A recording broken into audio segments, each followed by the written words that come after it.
decía entonces, en nuestras dos conversaciones anteriores, ha girado en torno a lo que es la apologética.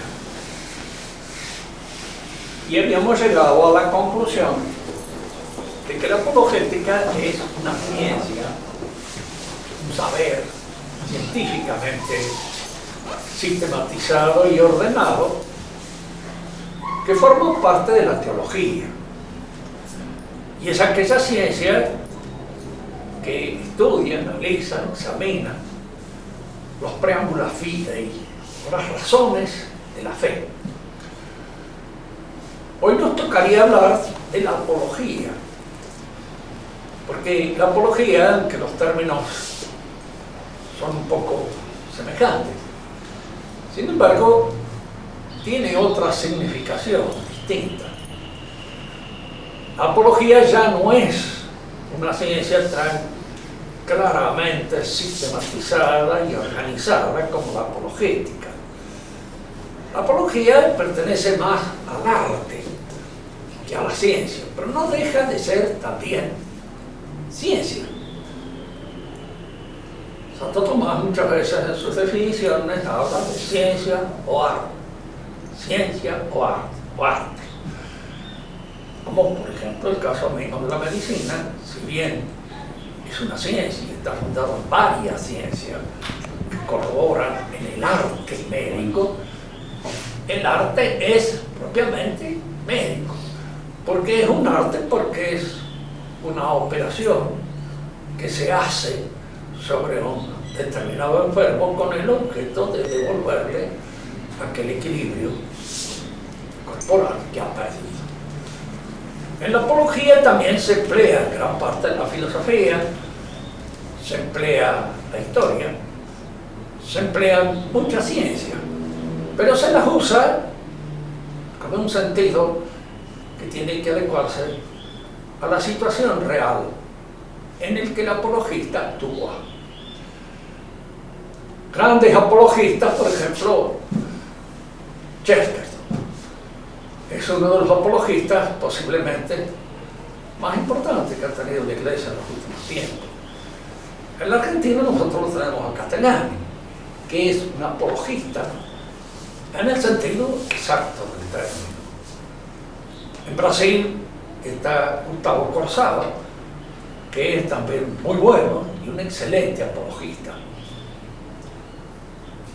Los apologistas muchas veces se apoyan en la historia, pero es lo que hay que hacer una diferencia entre aquello que el historiador puede dar o decir como historiador y lo que ya entra a decir como apologista. Por ejemplo, un historiador no puede decir como historiador que Cristo es Dios o que Cristo resucitó. Como historiador no puede decirlo. Si lo dice como hombre de fe. Y ya interviene en ese conocimiento la adhesión propia de la fe.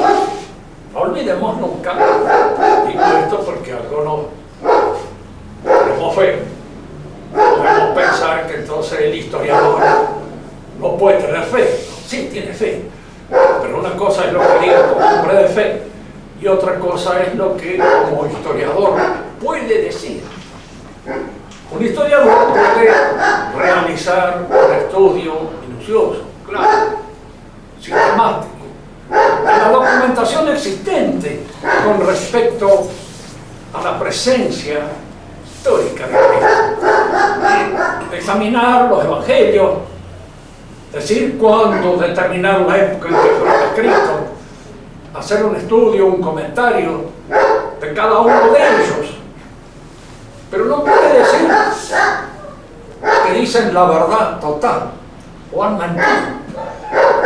Si dicen que han mentido, exceden su competencia como historiador. No puede. Y si dicen que está la verdad estricta, exceden su competencia como historiador y entran en el terreno del creyente. No se olviden nunca, porque estas son palabras de nuestro Señor. ¿Quién dice la gente que soy? Y después le pregunta a Pedro, ¿y tú quién dice que soy? Tú eres el Cristo, el Hijo de Dios vivo. Eso que dice no te lo ha señalado de ninguna manera la razón natural y el orden natural. Es una inspiración que viene de lo alto, que viene de arriba. Entonces entramos nosotros allí en el terreno preciso de la fe. Es la fe la que se expide, es la fe la que en el momento determinado habla en la boca del historiador, pero entra e incursiona en el terreno de la apología, no en el terreno propio del historiador, porque al pronunciarse sobre la divinidad de Cristo, el historiador está pronunciándose como creyente.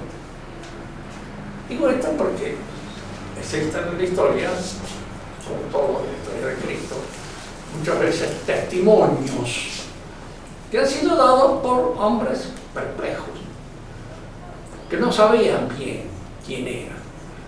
Hay todavía un testimonio de Flavio Josefo, que en una de las partes de ese testimonio, tal como ha llegado hasta nosotros, dice: en esa época apareció en la Judea Jesús de Nazaret, a quien se llamó el Cristo.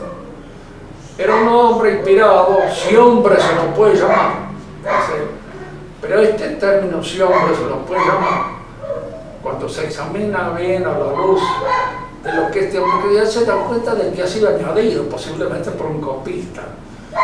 No ha sido obra de Flavio Josefo. ¿Por qué no ha sido obra de Flavio? Porque Flavio Josefo no era creyente. Y al no ser creyente, para él, Cristo era un hombre, simplemente.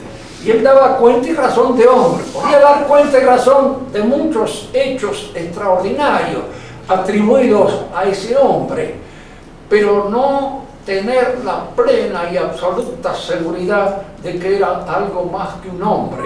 Porque si tenía esa plena y absoluta seguridad de que era algo más que un hombre, eso sería la competencia pura y exclusivamente natural del historiador, del cronista, que era Flavio Josefo. Fijémonos que en este sentido, siempre que el católico hace historia, se coloca un poco en la posición del apologista, inevitablemente. He escrito varias cosas sobre esto y puedo decirle, he escrito como apologista, no solamente como historiador. Y si hoy o mañana surge el historiador que me hace esta observación, tiene toda la razón del mundo. No hay esas cosas que digo y que afirmo, las afirmo en función de la fe, las digo en función de mi creencia, pero no las puedo decir igualmente y con la misma certeza en calidad de historiador. Porque en calidad de historiador, ¿qué es lo que el historiador puede ver en la historia, por ejemplo, de Cristo? Es una cosa que muchas veces uno se pregunta. En primer lugar, se trata de señalar la época, cronológicamente. Si lo que dicen las Sagradas Escrituras se adecua o no se adecua a las observaciones que puede hacer el historiador sobre la época. Cristo pertenece efectivamente a la historia real de Palestina, del pueblo judío, aparece en Israel. Frente a esta pregunta, uno puede decir históricamente sí. Se puede determinar con precisión cronológica la época en que aparece. Existen una serie de datos, de documentaciones, que establecen con gran exactitud, con gran precisión esa época. Y que la precisión y la exactitud están indicando que se trata, en la mayor parte de ellos, de testigos, si no presenciales, por lo menos de testigos que han recibido el testimonio de alguien que estuvo presente. ¿Por qué? Porque si no, no puede existir esa precisión tan clara, tan constatable, como la que se observa, por ejemplo, en los evangelios. Dos de ellos están escritos por gente que presenció los hechos, Mateo y Juan. Juan es el más criticado por los historiadores de la alta crítica. Es decir, los historiadores de la alta crítica dicen que, en primer lugar, se trata del evangelio muy tardío, Y efectivamente la ubicación del Evangelio es más o menos al fin del siglo I, por el año 90 puede ser, cuando lo escribió en la isla de Samos. No hay que olvidarse que Juan era el más chico de los apóstoles, el más jovencito, y el que vivió incluso muchos años exilado en Samos. Y fue en Samos cuando a él se le ocurrió escribir su Evangelio, que es uno de los evangelios que más vuelo teológico posee, tiene.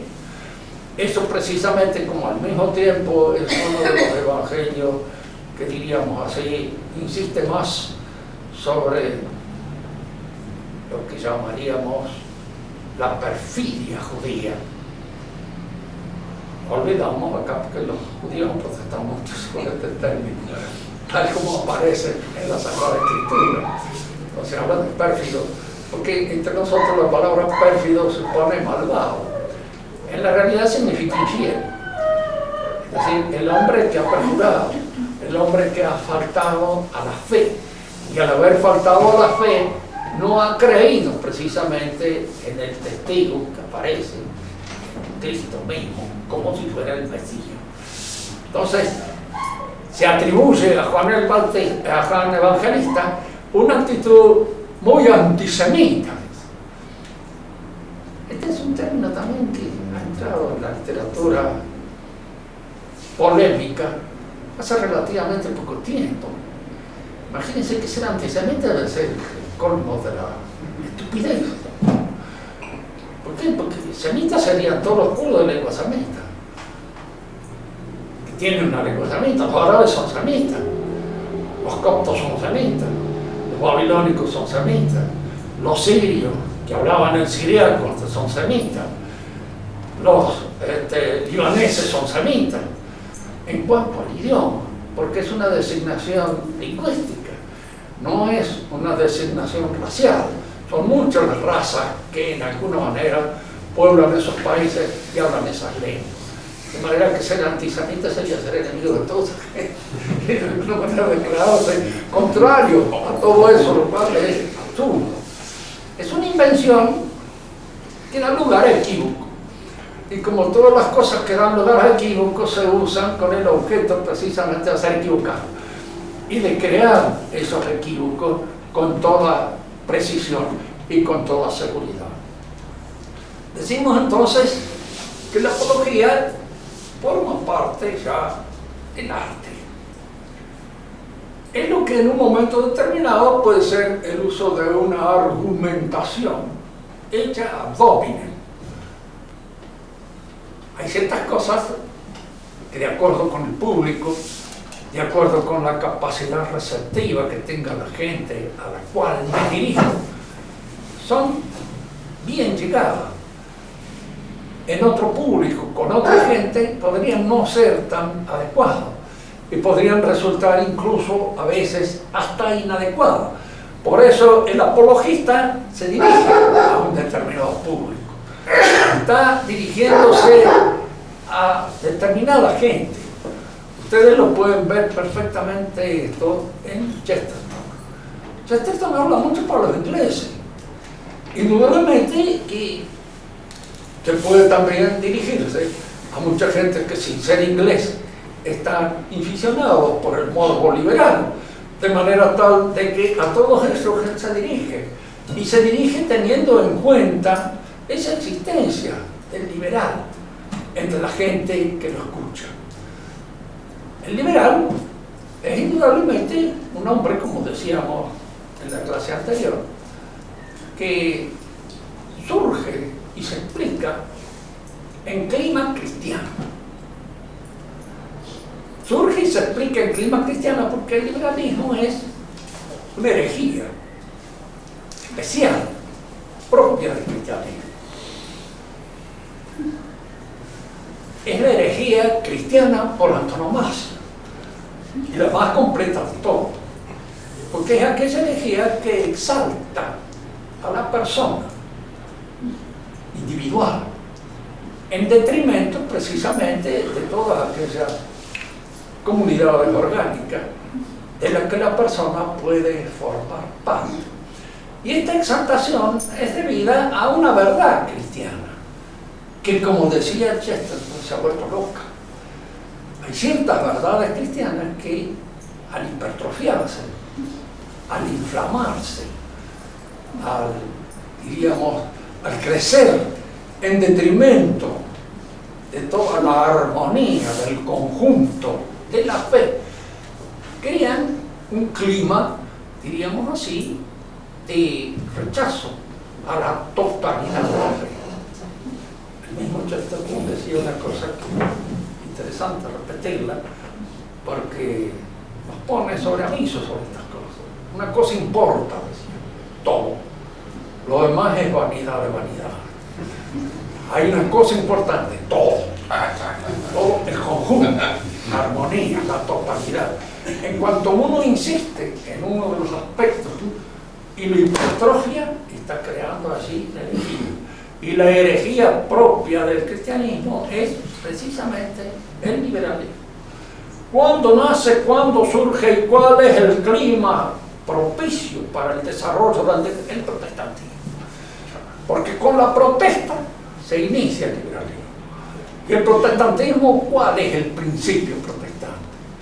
La interpretación individual de la Sagrada Escritura. No hay intermediarios entre el hombre y Dios. Jesús no creó una iglesia. Está la Sagrada Escritura y la Sagrada Escritura está en contacto con cada uno de nosotros y cada uno de nosotros se erige en su intérprete. Algunos me dirán, y entonces las iglesias protestantes no están de acuerdo con el principio. Olvidemos nunca que cuando Lutero inicia la propagación de su luteranismo, de su fe, esta propagación en muchos prendió de una manera muy consecuente con el principio, los anabatistas, y se hicieron terriblemente anárquicos. Lutero tuvo que luchar contra ellos, incluso movilizó contra ellos todas las fuerzas del Estado para aplastarlos, porque eran los que habían sacado las consecuencias últimas de sus propias ideas. Y estas consecuencias últimas de sus propias ideas provocaban algo que iba en detrimento de aquel movimiento al cual él pretendía darle una cierta unidad. ¿Qué tipo de unidad se le puede dar a algo que en la fe comienza por exaltar el individualismo, la interpretación individual? Ahí es donde, diríamos, nos encontramos nosotros con el anarquismo propio de la posición liberal. En la actualidad la iglesia nuestra es liberal, y no porque la declaremos nosotros liberal. Liberal pues se declara liberal, abiertamente y a través, diríamos, de los distintos documentos papales. El liberalismo está claro, lo mismo que el personalismo en esta iglesia. De manera que es muy difícil, luego de haber aceptado esos principios, tener que rechazarlos en nombre de la fe tradicional. Esta caída en contradicciones con ellos mismos es una cosa que va a suceder muy continuamente y permanentemente dentro de la iglesia actual, oficial, como consecuencia de esa misma ambigüedad con que expresan muchas de estas ideas tradicionales que han sido, diríamos, tergiversadas por la influencia del liberalismo. La historia, pues, es un poco el campo en donde actúa la apología. Es la historia, porque es la historia donde nosotros podemos. Y en la historia nosotros teníamos, como decíamos, dos aspectos que reconocer. Primero, la ubicación cronológica del personaje, ubicarlo en la historia. Podemos nosotros, sin caer en la apología, ubicar históricamente la personalidad de Cristo. Podemos hacerlo con criterios históricos totales, absolutos. Yo creo que sí, que se puede, porque esa documentación existe, hay. Y en alguna medida, diríamos, esa documentación, sin que yo tome partido en decir es verdadero o no es verdadero todo lo que aquí se dice, puedo decir estos documentos no están tal época, pertenece a tal época, y como pertenece a tal época es un documento auténtico. es un documento que establece por lo menos la existencia de ese rabí que fue Jesús de Nazaret, en la época en que le atribuye la tradición histórica de la Iglesia. Así es lo primero.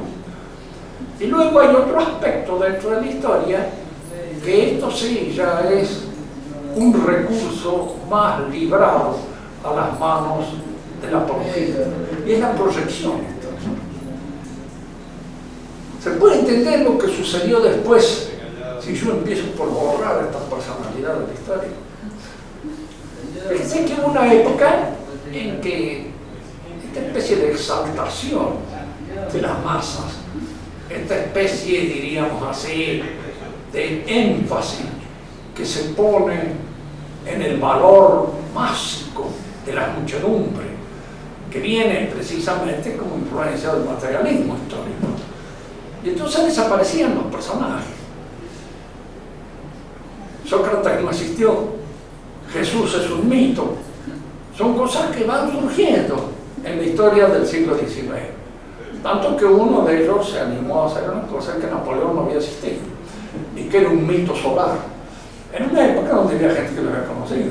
Y todavía de algún modo, diríamos, estaba la personalidad muy cerca de ellos. Pero lo hizo a propósito, con el objeto de indicar todas estas nuevas modas que surgían. Si Sócrates no existió, ¿cómo se entiende todo el proceso del pensamiento filosófico griego, que es antes y después de Sócrates?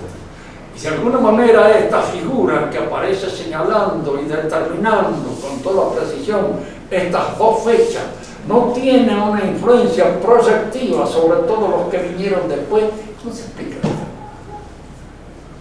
Diríamos, Duprel dice que fue un personaje creado por la fantasía, primero de Xenofonte, luego de los dramaturgos, que también se ocuparon de la personalidad de Sócrates, y posteriormente del mismo Platón, que inventó un Sócrates a su modo. De manera que Sócrates era una especie de Don Quijote, una invención literaria, que en ese momento se usaba por uno y por otro como alter ego, para decir a través de él todo lo que cada uno de ellos quería decir.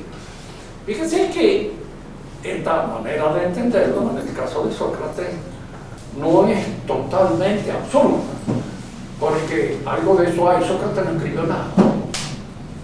En el caso de nuestro Señor Jesucristo, no hay nada escrito por él. El único que ha leído los libros de Sócrates parece que es Mena. Él tenía posiblemente herencia paterna. El boliche de la familia, porque nadie lo conoce y nadie sabe que haya aparecido nunca por ninguna parte. Pero una vez lo dijo, una de esas gafas que hacen reír, no es nada tonto, pero por ahí mete la pata como consecuencia tal vez de una mala formación literaria que tiene. En el caso de Sócrates fue Enrique Duprel el que dijo que no existía, y en el caso de Jesús hay muchos historiadores de la alta crítica que niegan su existencia y suponen que el que lo inventó fue San Pablo.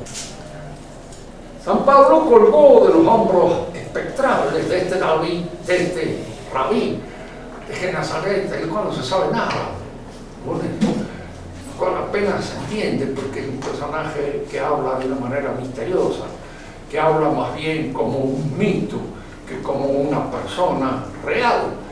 Lo inventó Pablo, y Pablo viene a ser el autor total del catolicismo. Fíjense que esta versión tiene un fondo judío muy claro, imperceptible. Pero los judíos odiaban a Pablo. Y lo odiaban a Pablo de alguna manera porque, claro, fue para ellos un apóstata. Era judío y perseguidor de nuestro Señor Jesucristo. Y de la mañana a la noche sale convirtiéndose en el adalí del cristianismo. Y en la cabeza mejor ubicada y mejor colocada de todos los apóstoles, que era el más inteligente, el que más había leído, el que más comprendía a fondo lo que era la personalidad misma de Cristo y el que mejor le explicó. aquí es donde uno empieza a hacerse preguntas de carácter histórico, primeramente, y posteriormente apologético, porque, en primer lugar, todos sabemos que cuando nuestro Señor es conducido al patíbulo, los apóstoles desaparecieron. Quedó uno solo, Juan, que quedó cerca de la cruz. El resto, Pedro mismo lo negó 3 veces. Y esta negación, aun cuando a él lo confundió mucho, lloró, se arrepintió fundamentalmente, pero fue una negación. Entonces, la pregunta que a uno surge es esta: si Cristo no resucitó, ¿qué es lo que convirtió a esta gente que no había demostrado precisamente un talante muy corajudo y muy bravo en los defensores encarnizados del cristianismo, y en los que posteriormente a la muerte y a la desaparición de Cristo vuelven otra vez a la palestra y con toda fuerza van imponiendo el triunfo de la Iglesia Católica? ¿Qué es lo que sucedió para que esta transformación ocurriera? Yo he leído algunas cosas escritas por incrédulos, total. Cosa dice, cuando volvieron a su pueblo, se encontraron allí en el lugar donde tantas veces lo habían visto y creyeron verlo otra vez de nuevo, pero como para morirse de la risa. ¿Cuántas veces nos ha sucedido perder a alguien que hemos querido, hemos vuelto al lugar donde lo hemos visto y que lo hemos vuelto a ver más? Y gente que a lo mejor estábamos más adheridos personalmente que los apóstoles a la persona de Cristo. Con todo, estas son explicaciones que a veces se dan con el objeto, diríamos así, de satisfacer la razón del que lee historia y busca razones puramente humanas. Dice Renan, el grito de una histérica, la Magdalena. Está lleno de gritos de histéricas en todas partes del mundo. Está lleno de histéricas y de gritos que no producen absolutamente nada más que eso. El ruido, los decibeles, como se dice hoy, bueno, del ruido que provocan, pero no provocan cambio, no provocan transformaciones, ni provocan de ninguna manera todo eso que después, ¿cómo se explica? Porque el cristianismo no solamente es la prédica de Cristo, no solamente es la doctrina que se impone a la iglesia, es la proyección posterior sobre toda la cultura, es la transformación de la política, es la transformación del arte, es la transformación de la ciencia, es la transformación de la economía, es la transformación del hombre en toda su plenitud, la que nosotros tenemos que explicar, y la tenemos que explicar diciendo si esto se origina en un vacío provocado por una persona que no sabemos si existió o no existió, a la cual de alguna manera parece haber tenido una proyección extraordinaria en su fabulación en la mente de todos los demás que la aceptaron. Son cosas que, indudablemente, el apologista tiene que poner sobre la mesa. Es decir, ya me complica esto. ¿De qué manera lo complica? El historiador ya está atrás y dirá pura y simplemente sí, efectivamente todo eso existe.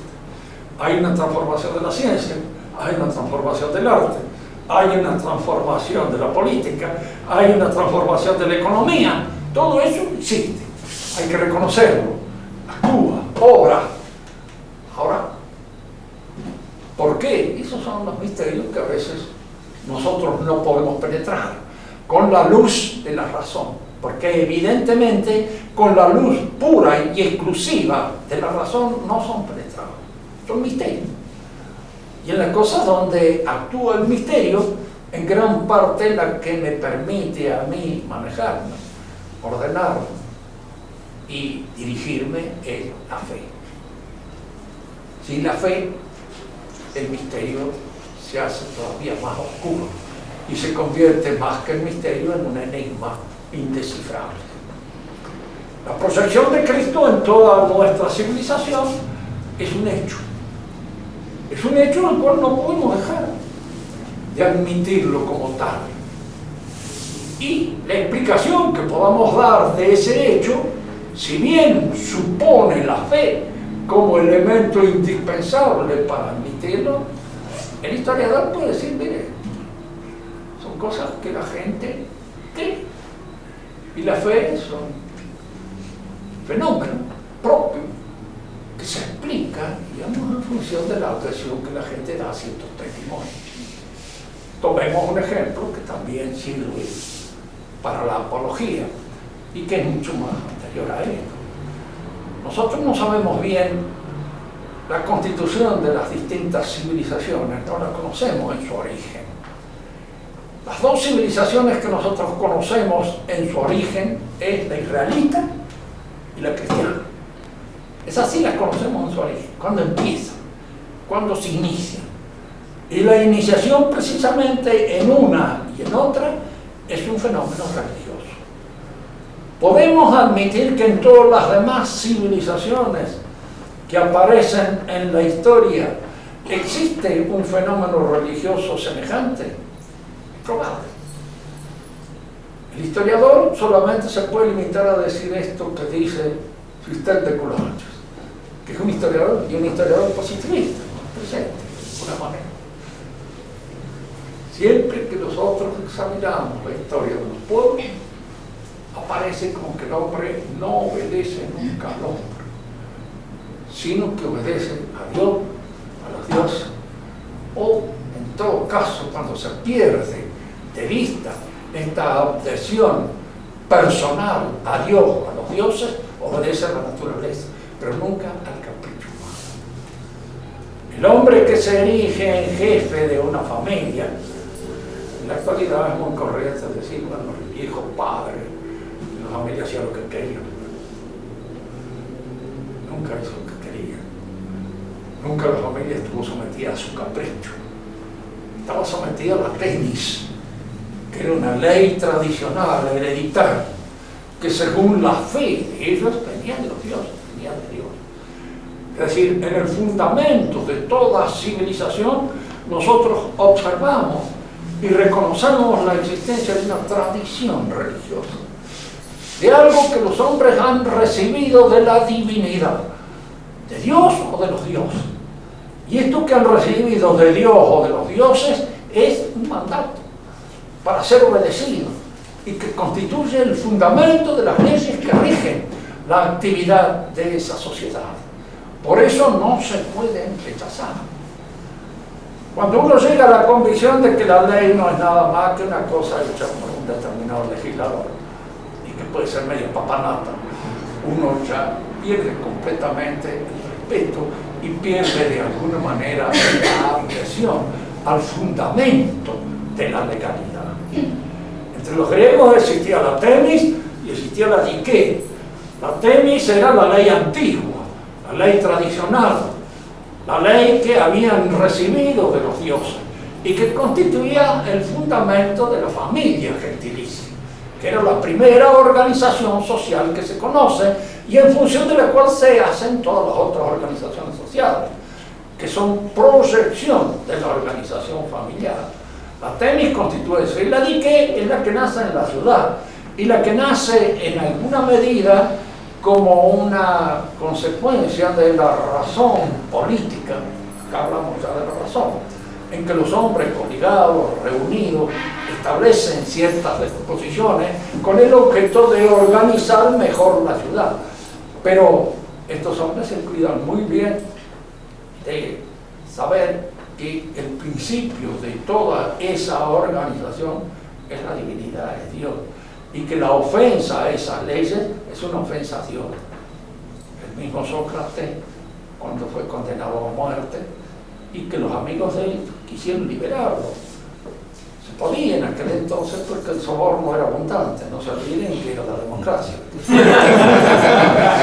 Cuando hay democracia, generalmente el soborno es una de las cosas que más circulan. No es que no circule el voto, porque China está bien, bueno, pero es más difícil comprarse un aristócrata en más caro.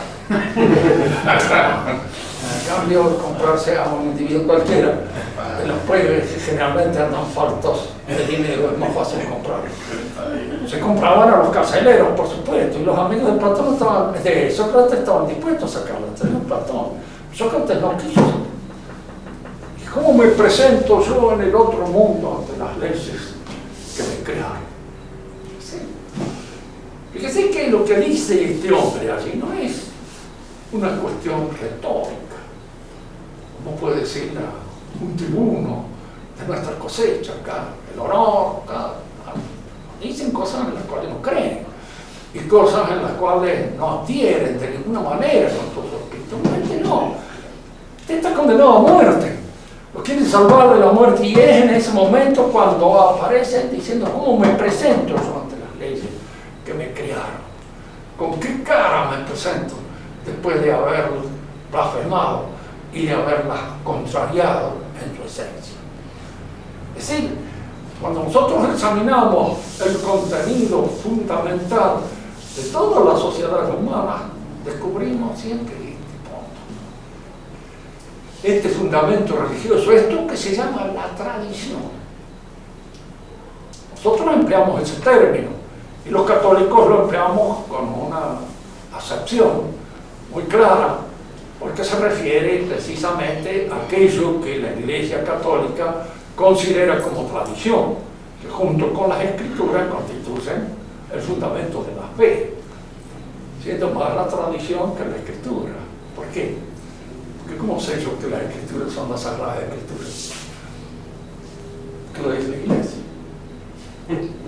Y si no lo dijera la Iglesia, no lo sabría, simplemente.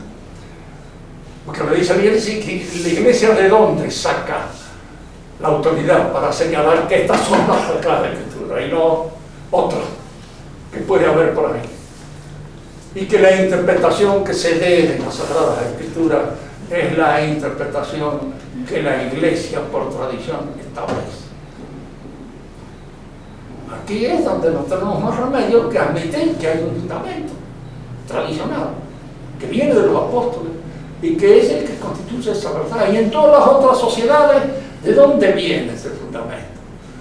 Los griegos, cuando se refieren a los viejos fundamentos, hablan de los poetas más antiguos, que son los que decían palabras que venían de los dioses. Ellos, por estar más cerca de los dioses, eran los que mejor conocían esto. Incluso de este asunto de los dioses, yo creo que una buena consideración llevada sobre los pueblos politeístas descubren en el fondo una trama monoteísta que es anterior.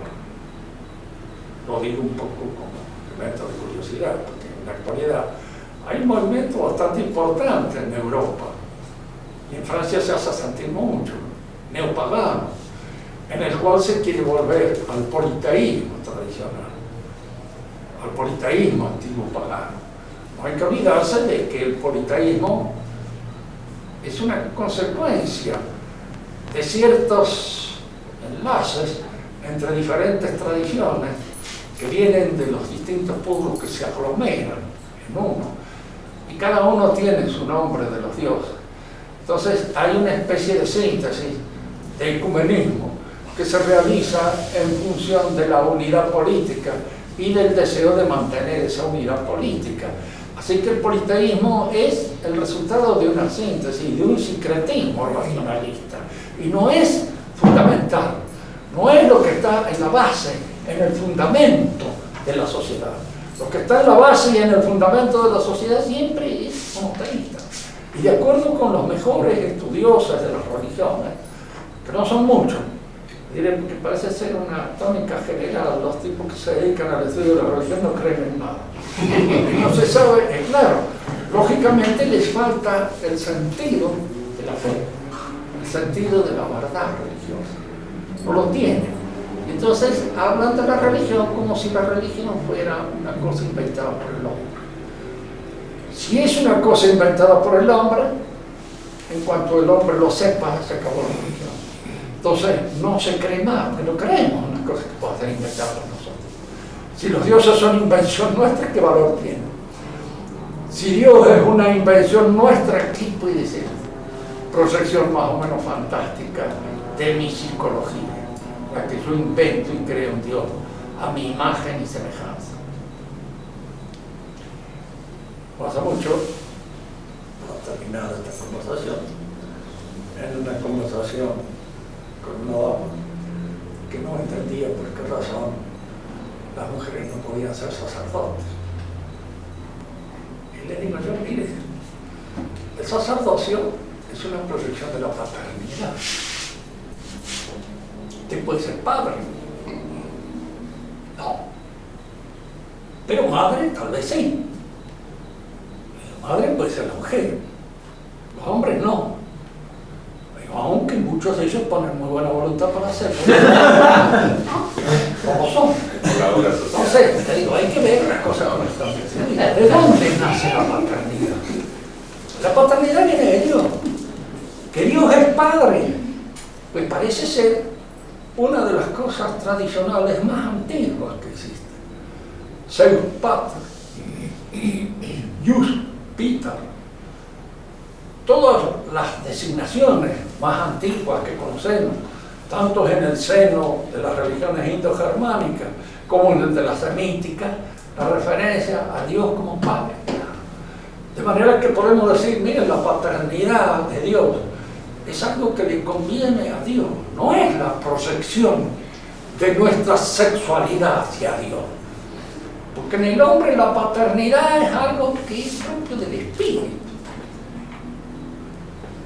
Macho puede ser engendrar hijos, pero fíjense que la mayor parte de los machos que engendran hijos los dejan, no se preocupan de ellos. La paternidad es la proyección y la aceptación de la responsabilidad en la crianza, en el desarrollo, en el perfeccionamiento, y hecho con criterio de padre, que para eso está el hombre.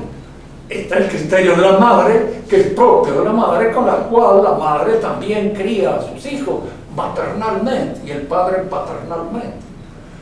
Dios, ¿por qué es padre? Y porque nos trata un poco duramente.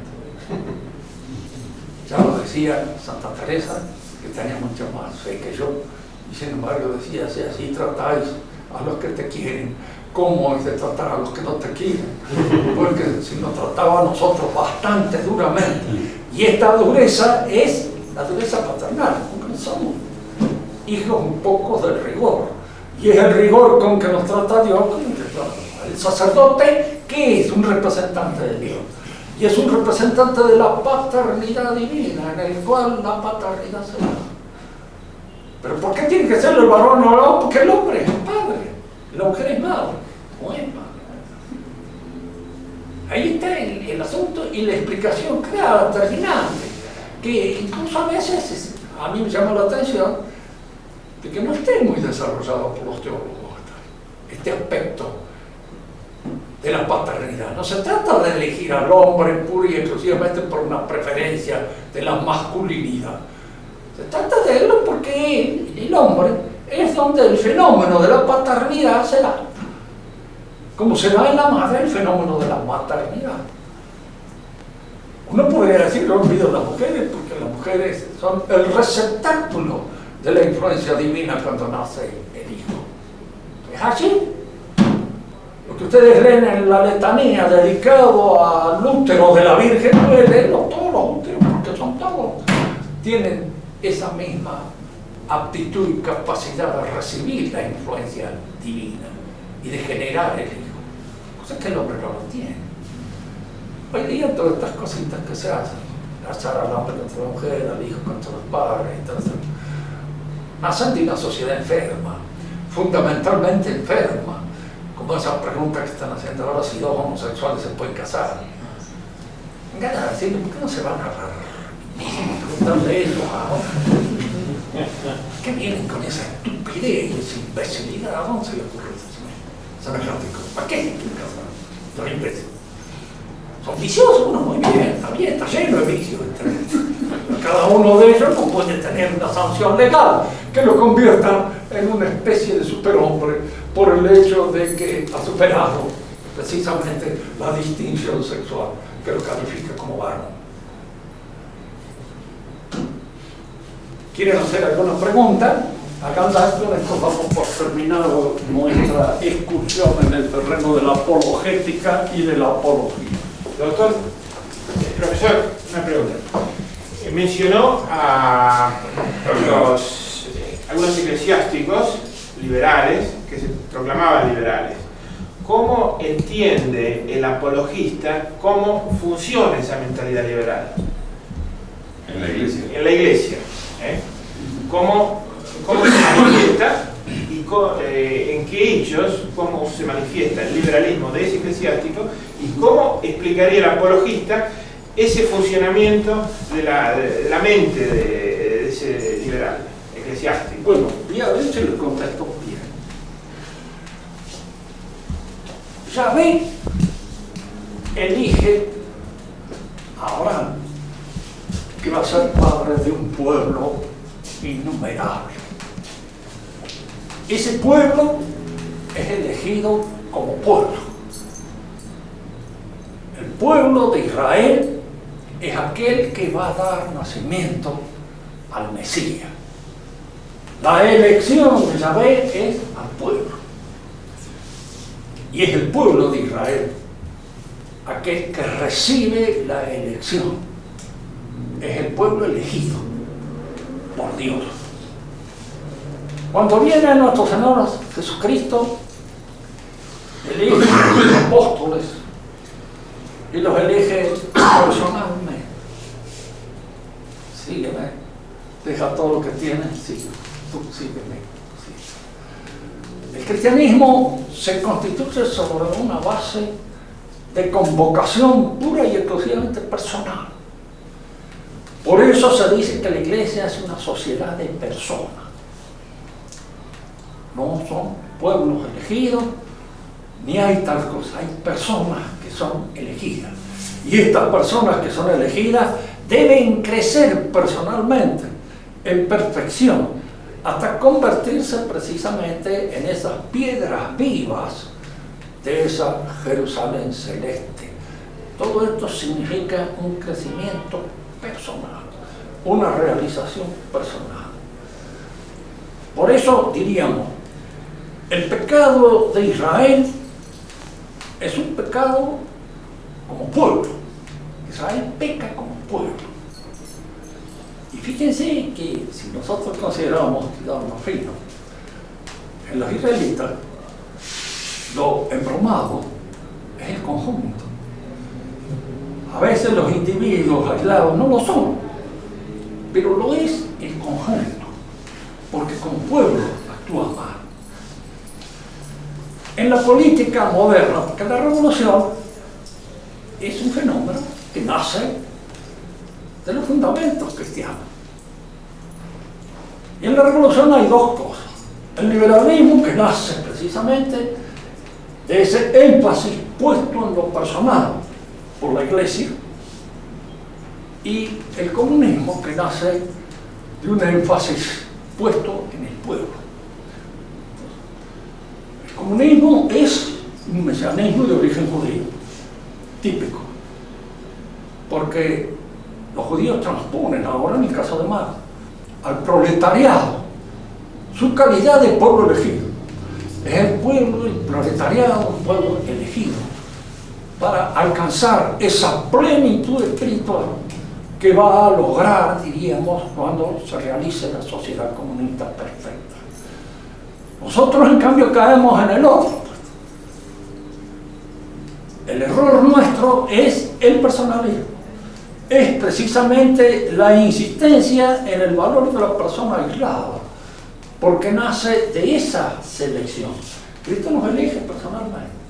No nos salvamos por parroquia, no nos salvamos por compañía, no nos salvamos por escuadrones, no nos salvamos, nos salvamos individualmente o no nos salvamos. Y esa salvación es individual. Fíjate que no importa que el chico sea bautizado cuando es chiquito, que luego tiene que crecer. Y en realidad usted no puede decir, de este chiquito no está bautizado, normal. No puede ser que sea un cristiano perfecto, porque todavía no sabe ni siquiera que es cristiano. No lo sabe. Pero se supone que él va a desarrollarse. Y algunos teólogos sostienen que incluso cuando mueren chiquitos, en el otro mundo crece y se hace grande. ¿Sí? Fíjense, son misterios en los cuales uno resulta casi imposible de penetrar. ¿No es cierto? Porque nosotros no podemos saber eso con toda seguridad. Pero así sostenida por muchos teólogos, de que hay un crecimiento que se va produciendo. Así como en nosotros hay un desarrollo, porque la transfiguración se produce en un estado de juventud. Una vez me reía porque había un amigo mío que decía, eso es así, ¿no? Dice, ¿ustedes creen en eso? Creo, es de fe. Dice, pero yo me encuentro en el cielo, me encuentro con qué sé yo, con una persona que quiero, me presenta un muchacho, ¿quién es este muchacho? Tu papá, y este otro muchacho es mi abuelo, y este otro muchacho es el tatarabuelo, y cada uno de ellos es un chico joven, dice que está allí rodeándose de estos, que los cuales yo no conozco más, sino fueron que por generación en generación me los van presentando, no sabría yo quiénes son. ¿Es de esto posible? Frente a esto, yo callo. Hay dos cosas, o admitir lo absurdo, que es que la vida no tiene sentido, como decía Foucault, que lo decía muy bien. El hombre es el que le da sentido a todas las cosas, lo único que no tiene sentido es él. Tenía razón. Él da sentido a todo, pero él no tiene sentido. Lo cual es una predicación del absurdo perfecto. O si no, me encuentro con el misterio que excede mi competencia para poder entenderlo. No, sí. Frente a eso, acepto el misterio y nada más. Pero resigno a ver cómo me las arreglaré yo cuando me encuentre con mi viejo joven, jugando la pelota allá en el otro mundo y con otros más jóvenes, no sé cómo los voy a reconocer. No voy a hacer como en ese cuento que leía cuando era chico. El chico que tenía su mamá, y ya estaba muy viejita, y estaba caduca, va a la fuente de Juvencia y vuelve a rejuvenecer, y el chico no la conoce. Entonces vuelve otra vez de nuevo a buscar sus viejos aditamentos de vieja para que el chico la vuelva a reconocer otra vez. Nosotros nos encontramos allí frente a un misterio que excede de nuestra competencia poder penetrarlo. Pero no sé si he respondido a la pregunta que usted me hace, porque esa, es decir, esta convocación a ser personas, ¿sí? Cuando nosotros estemos en la vida bienaventurada, indudablemente habremos logrado la perfección completa de nuestra perfección, de nuestra personalidad. Lo logramos allá. Y es esa perfección a la que estamos destinados. Profesor, no sé si puedo hacer una pregunta. ¿Ya terminó? Sí, sí. Con respecto al término apología, ¿se la puede utilizar únicamente en sentido positivo o también en el negativo? Por ejemplo, el caso de Foucault o el caso de Nietzsche, por ejemplo, en la negatividad de lo religioso o en la negatividad de la existencia de Cristo, la existencia de Sócrates. O sea, la pregunta es si cabe utilizar la palabra apología utilizándola cuando niega una verdad de fe o solamente cuando la acepta o intenta demostrarla. Solamente se habla de apología cuando usted está argumentando iluminado por la fe.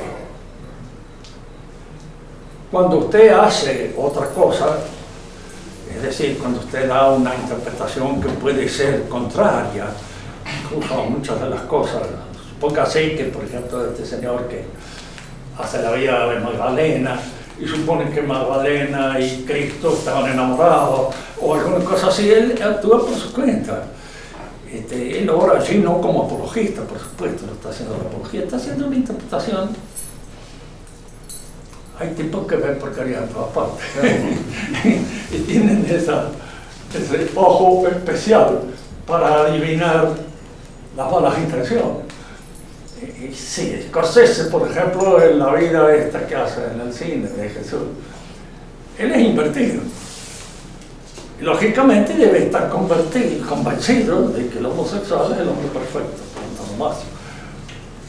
André Gide lo dice en su libro Corión, o La defensa del amor, que no osa decir su nombre. Él lo hace, ¿sabes? Entonces él habla de la perfección completa, acabada del homosexual. Y ellos, muchos de ellos, están convencidos de eso. O convencidos o no. A lo mejor no están tan convencidos, sino que lo hacen un poco el gusto de expandir, de hacer propaganda. Así que el que hace una apología al revés no es un apologista. O sea, no se la puede denominar una apología El negativa. detractor de la iglesia. Lo que pasa es que claro, usted ha visto de que este está haciendo también algo que no es de historiador y dando una interpretación que excede las posibilidades del historiador. Y sí, el que hace una interpretación así excede las posibilidades del historiador. Cuando San Pablo dice que, indudablemente, cuando Renan dice que San Pablo, al llegar a las tierras de Damasco, sufrió una insolación, excede las posibilidades, no es lo que dice San Pablo. ¿Y de dónde saca Renan?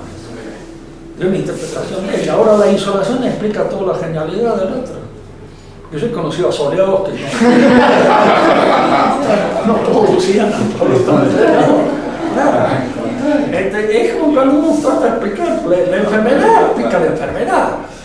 A veces sucede que una enfermedad puede, diríamos así, provocar un poco la genialidad, entonces, pero en general no provoca más enfermedad.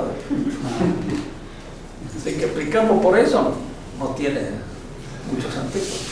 Ahí con respecto a lo que contaba de la mitología, siempre poniendo al Dios Padre en el principio, los últimos esfuerzos de los mitólogos, de Graves, de Elíade, es decir, que atrás de eso hay una diosa madre, para lo cual hacen unos grandes alambiques y ahora están esforzándose en demostrar de que no, de que siempre hay primero una mujer. Por eso está de moda la Pachamama. Claro, y tirar por tierra, pero... Lo único que puedo decir de las mujeres es mejor que sobran y no que falten.